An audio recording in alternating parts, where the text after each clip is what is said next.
Welcome back to Dag Down Under, and today I have a special guest here. It's Ante Covic, who's played in Sweden before. And first of all, we have to talk about the game. You won against Central Coast Mariners with 2-1. What do you say? Yeah, it was very important for us to win this game today. The Mariners have been in fantastic form this season, leading the competition quite clear, and you know, we've struggled this year, and there's only now 6 games left, and we need to make the finals, the top 6, and we're just outside that. And yeah, a win was extremely important. It's only our 5th this year, so yeah, very pleased. And we're going to talk about Swedish and Australian football, or maybe soccer. I mean, what do you prefer? I prefer football. I think football, that's the world game. I know here in Australia they call a couple of other sports football, but for me it's always football. First of all, you were first in Hammarby. Why did you choose to come there? Before Hammarby I was in Greece for 2 years, and things were kind of up and down there, and when I finished there after 2 seasons, my agent said there's an opportunity to go to Sweden. I didn't know too much about the Swedish league, but it was an opportunity, and Hammarby just won the SM Guld the year before, and I said why not. I still wanted to play in Europe, and that was my ambition, and I went over there, as tough as it was the first couple of months, because it's middle of winter and someone from Australia doesn't expect that kind of conditions. But yeah, I'm glad I made the move, and you know, it just was an opportunity at the right time, and I took it. And you then returned to Australia to play with the Jets, the Newcastle Jets. But later you returned to Sweden again with EFL Sport. What made you return to Sweden? Yeah, we had 2 seasons that were very up and down at the Jets. We won the championship 1 year, and we finished last the second year, and things at the club I wasn't too happy with the way it was run with the owner as such, and the national team coach of Australia at that time, Pim Verbeek, really lent towards players playing overseas. He believed playing in Europe was you were in a much better position to get into the national team, and fortunately for me, Allsvenskan gave me a call when we were in the Asian Champions League, and if I was interested to come, and you know, 2 weeks later I was on a plane going to Sweden. I just thought for my career, for my opportunity to play for the national team again, it was the best step for me, and I knew Allsvenskan for the last few years were, you know, the top, always at the top. So you know, I got back into the national team. Unfortunately, I didn't make the World Cup, but you know, it did improve my chances of you know, getting into the squad quite a few times. What do you then say about your time in Sweden, these 2 clubs you were in? My time at Hammarby was fantastic. I was there for 5 seasons, living in Stockholm. I think Stockholm is one of the best cities in the world, to be honest. I really enjoyed my time there. And the club itself, you know, they treated me fantastically. We had some very good players. It's a team that I always will respect, and there'll always be a place for me with Hammarby. I enjoyed it immensely.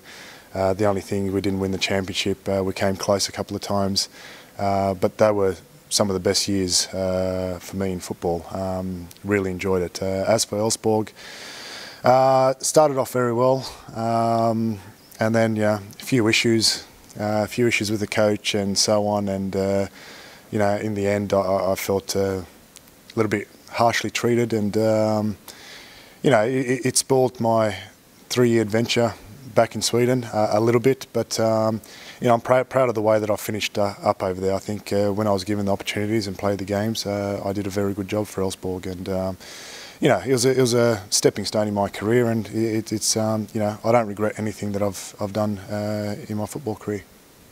And as said, now you're in Melbourne Victory. It's when I came here today, and this is my first game with Victory, and I noticed it kind of felt very European here. It was a great crowd, for example. What do you say about this club? Yeah, it is. Yeah, and today was probably one of our smallest crowds of the season. Usually we're quite comfortably over 20,000 in a fantastic stadium. I think Melbourne in general has a lot of Europeans, and it has got a European feel. If you spend some time over here, it does have that feeling of Europe. My wife, who is Swedish, she spent quite a few years now in Australia, 2 years in Newcastle. She spent a lot of time in Sydney, that's where I'm from. But she actually says that Melbourne actually feels like the right place for her. And I think it, with the football, with sport, with culture, with restaurants, it's more like, I wouldn't say like Europe, but it's more leaning towards a European kind of lifestyle than any other city in Australia. So, and they show that with the football as well. We've got the best fans in the A-League, and they come here week in, week out. We have a huge number of people at the stadium. And despite this, and you also have signed a former Liverpool star, Harry Kewell. But if we go from this game, he was fantastic. But you're still in the lower half of the table. Why do you think it hasn't been that season? Yeah, it's been a very difficult season. On paper, I suppose a little bit like Elfsborg, we had one of the best squads on paper. But from the very beginning, it just wasn't working. I know Harry came in late into the season. Obviously, I'm not using that as an excuse, but it just didn't click. We had coaching staff that came in that were very new. It was their first year to coaching. So you had all these small little things that maybe upset it, and then a bit of confidence goes down, and when you start chasing, it feels difficult. And we've never been able to finish games. We've had 10 draws out of 21 games this season, and draws don't get you far enough. And I think we've led in about 10 or 11 games, and we always seem to concede in that last minute. There's probably 4 or 5 games that we conceded in 90 minutes and beyond. So it's been a very frustrating season. 6 games to go. We're still got a chance to make the finals. But we need more of these results. It has been a disappointing season so far.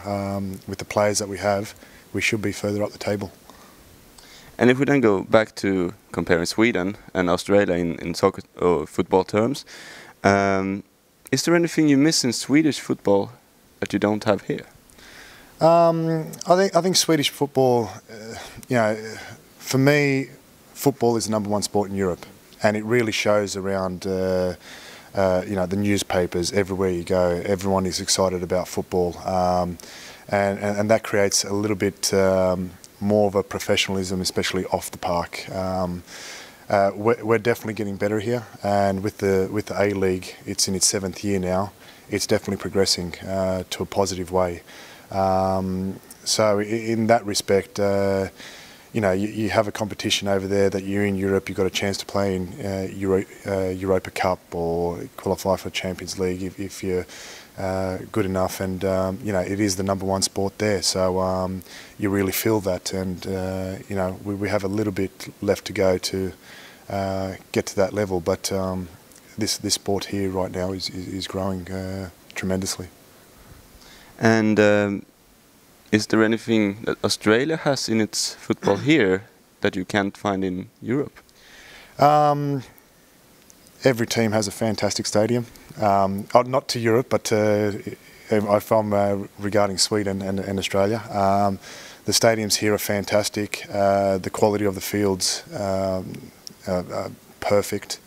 And we've got very good climate to play football.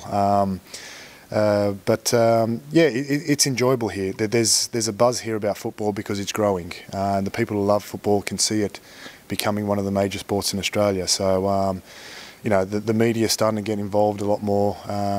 If you look at 10, 15 years ago, you could barely read about football in the newspapers here in Australia, and it's definitely growing. And people like Harry Kewell coming back to the league, Brett Emerton in Sydney.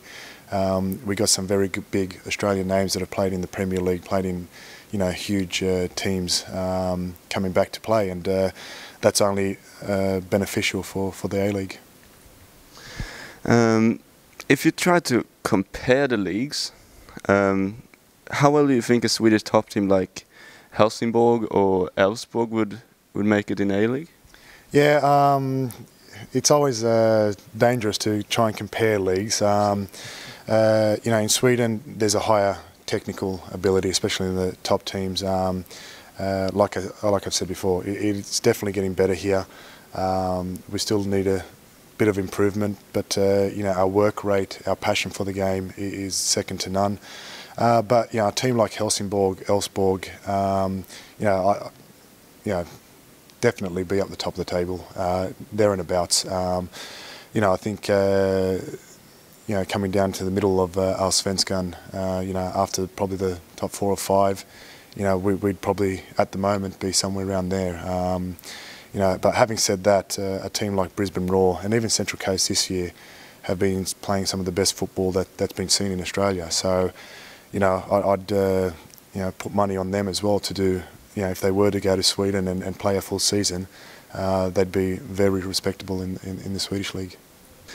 Do you think Sweden and Allsvenskan would be a great next step for an Australian player?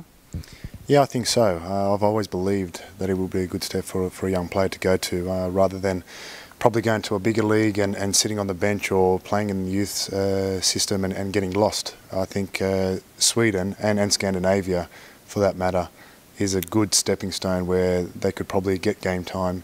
We've got some very good young players here, and I think you know, people should be looking more into that region. It's an opportunity to really progress your future, and it's a good standard. You know, I've played there for 8 years now, and I really believe that young players and managers over here should start looking at Scandinavia a little bit more. And would you recommend a Swedish player to come to play here in Australia? We never had any in A-League, right? I don't think so. I can't. I know there was a Danish player. I played with a Danish player in Newcastle, but Swedish, I don't think so. But yeah, I'd love to see a Swedish player over here. I think a lot of people over there would be surprised by the standard here as well.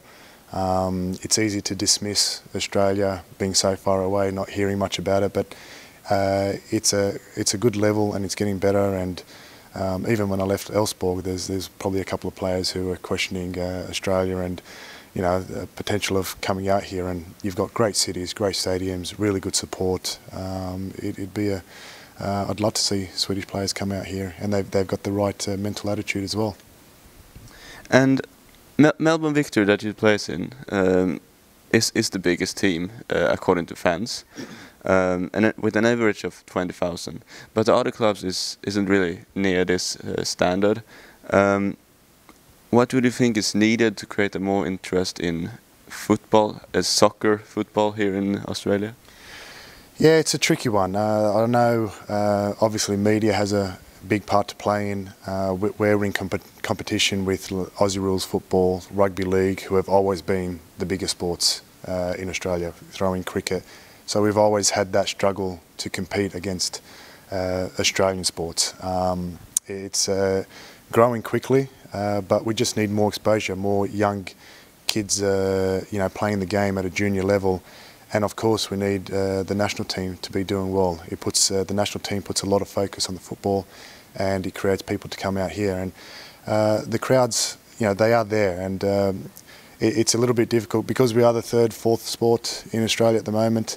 Unless your team is winning, you know, you struggle to keep those supporters coming week in, week out. If the team's doing well, you look at the top teams; they got very good support.